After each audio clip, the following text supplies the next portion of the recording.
Field already very, very strung out. Over the line goes Webster. End of the first lap. Cross he goes, up towards Old Hall corner, into the right-hander, hanging on very hard.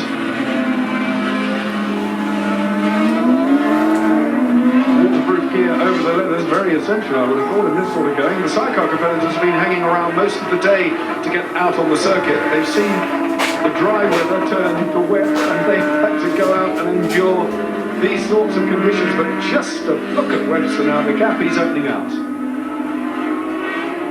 Mark Reddington in second place. Mark Reddington, passengered by Trevor Crane. I beg your pardon, 21st, not Mark Reddington at all. It's Rob Fisher from Workington. Rob Fisher, who made his name with a big Suzuki four-stroke in the British Championship, then had a seasoning Grand Prix to no avail. He's back here on the British scene where he belongs, and he likes the big 1000cc outfit. This one powered by Yamaha. Steve Webster's certainly put an awful lot of effort into promoting sidecar racing to the British media by doing the World Championship. Very successful, probably the most successful ever sidecar driver, Steve Webster, has had various passengers, but this one, Gavin Simmons, seems to be proving one of the best. And they certainly do work as a marriage. It really is a partnership between the driver and the passenger. You see, the passenger really does all the work. Watching him go around here, he's hanging off, putting weight over the back wheel of the outfit to help it to grip. Steve Webster just looking around to see where the opposition is, and luckily they've got a clear view. You can see into their visors, and there isn't any mist on condensation on the inside of there, so that's important that they've got good vision. Just look at the gap now, nearly 200 yards between Steve Webster and the second place man. Rob Fisher qualified well down on the third row, the number 25 outfit. He qualified well down on the third row, so to come through from the back. Rob Fisher and Vince Butler. Now, Vince Butler, coincidentally, was a driver in his own right, and he's taken to teaming up with Rob Fisher to passenger the outfit. Fisher's former passenger, Trevor Crone, is with Mark Reddington, the number 28 crew. But Rob Fisher demonstrating, I think, that he can ride the big four-stroke very well indeed. Fisher from Workington in Cumbria, up there on the north-west coast, and Vince Butler from Brackley in Norfolk. So about 300 miles separates these two, so quite how they get together for any practice is a mystery to me, and it could be that Fisher obviously is the one who does all the work on the bike, because it's not the sort of distance that Vince Butler could travel to help him with his maintenance. Now, coming under a bit of pressure, we're looking at third and fourth place. And that's Mick Boddice in fourth. Up in third place, and that's beating the Grand Prix regulars, the number 17 crew, Trevor Robinson and Richard Graham. Tricky things to drive these sidecar outfits in the dry conditions, let alone these difficult ones. One of the main operating differences of the sidecar from the conventional two-wheeler bike is, of course, that it has a third wheel, plus the fact that all the braking on the sidecar is done via the foot. There's a front brake and rear brake, but it's all operated by a foot pedal control with a bias, unlike the two-wheel bikes, which have the front brake on the right-hand side handlebar. The other thing I think worthy of note, and 28, that's Mark Reddington, and I mistook him for Rob Fisher earlier on, but Mark Reddington then with Trevor Crone out of the running. So bad news for them. This is the second place man, however, Rob Fisher and Vince Butler. Now beginning to stretch out that advantage a bit, but charging hard in fourth place is Mick Boddice, number 19. There's Boddice, number 19 from Kidderminster. Mick Boddice and Dave Wells on the 700cc Iarson Yamaha. They're in fourth place and charging hard. Boddice also part of the Honda team and an Isle of Man regular. Mick Boddice having been in the sidecar game for many, many years, as indeed was his father Bill before him. Boddice in fourth. Then Steve Abbott and Julian Tailford, Grand Prix regulars, And the number 11 crew of Kieran Kavanagh is there in 6th. Fisher then, the rest closing up a little bit on Rob Fisher.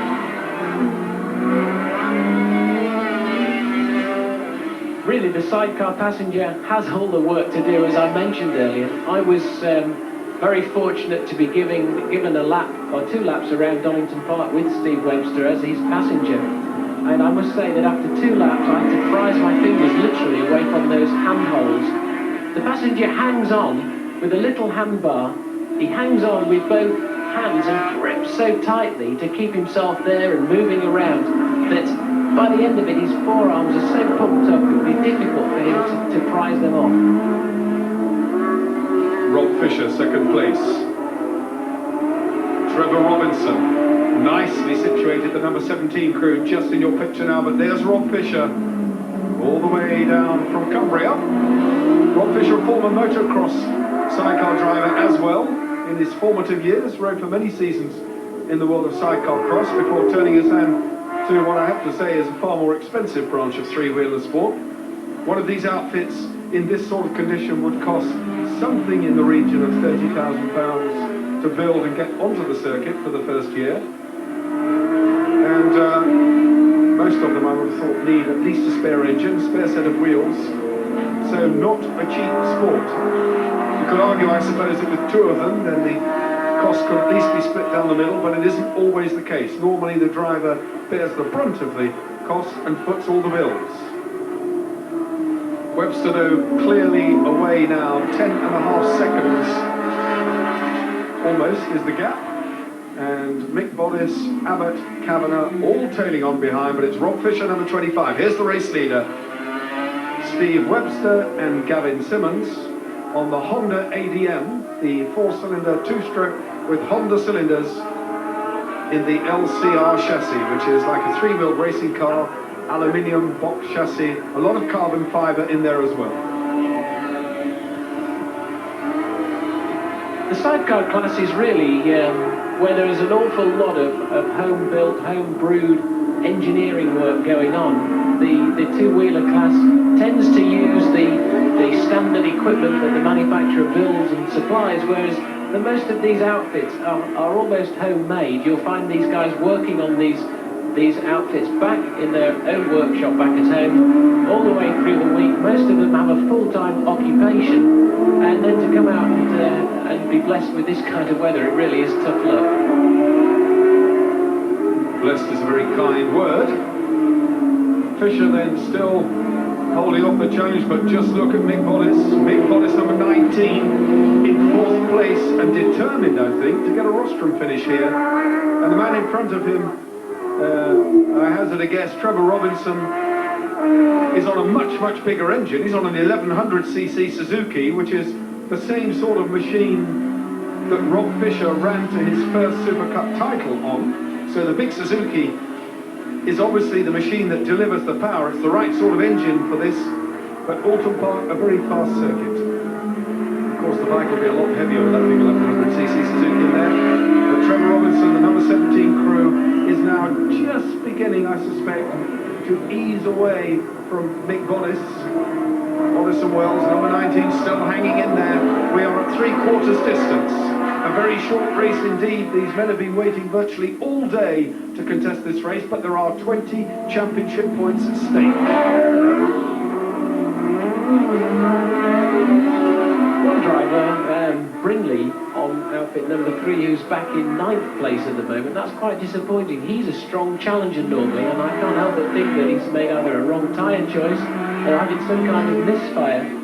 The difficulty is keeping water out of the electrics of the engine. Most of these outfits will be fully sealed, electrically sealed units, and they'll have them all sprayed with some kind of water repellent, but that causes a big problem when the conditions are like this, and maybe that's one that he's suffering from.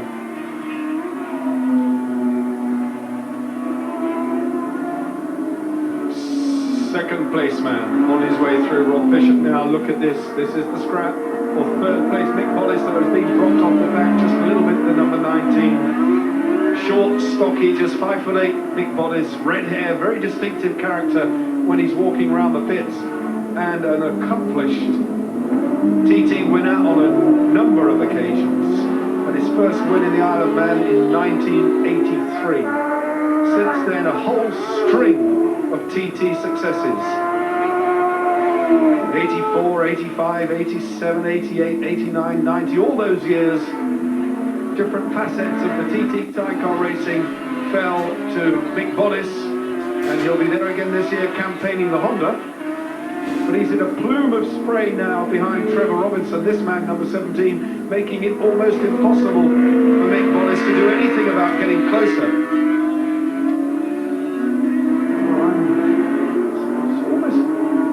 That's smoking very heavily, never mind just spray. The exhaust exits the machine just there on the right hand side. I'm not totally convinced that all that coming out of there is spray.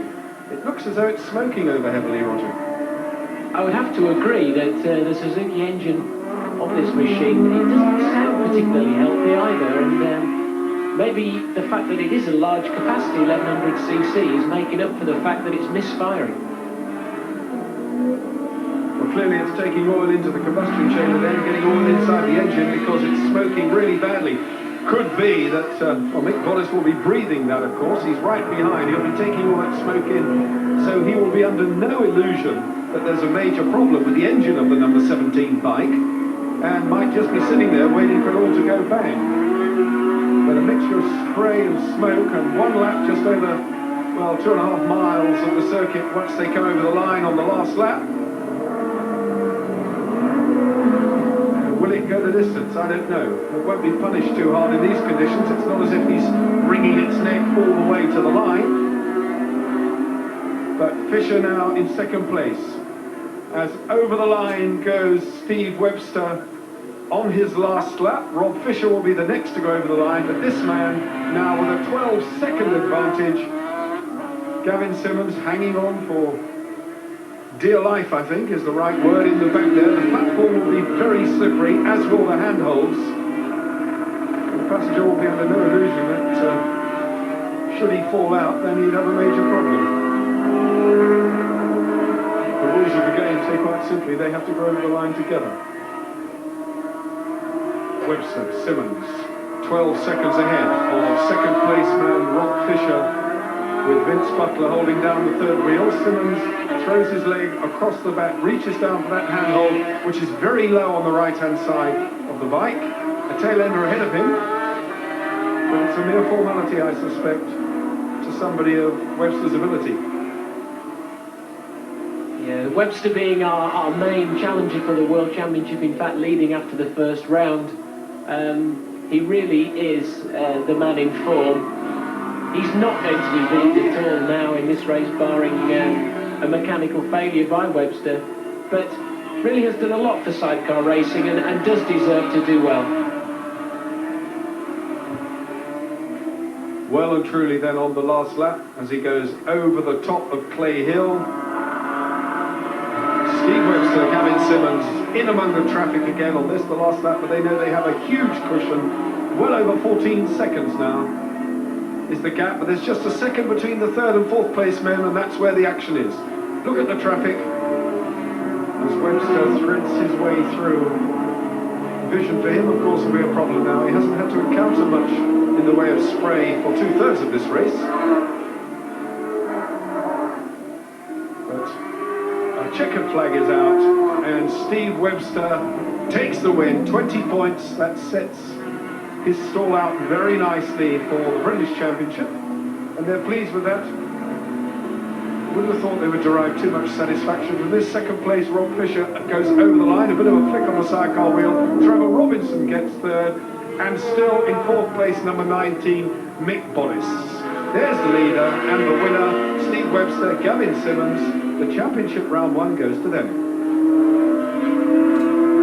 Confirmation of that result then. Webster, Simmons, a good speed. Fisher, Robinson, and Bollis and Dave Wells.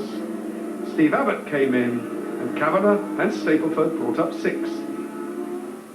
Sidecars doing a